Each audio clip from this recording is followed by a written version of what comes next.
ఆడికి వెళ్ళిపోయింది.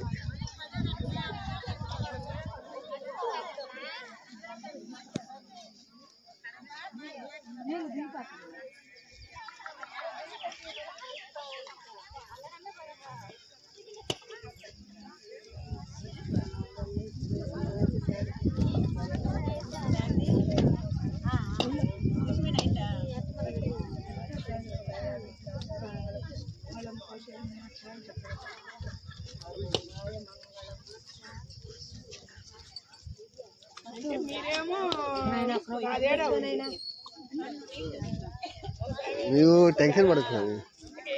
వాళ్ళొచ్చి ప్లేట్ పట్టుకుంటాలే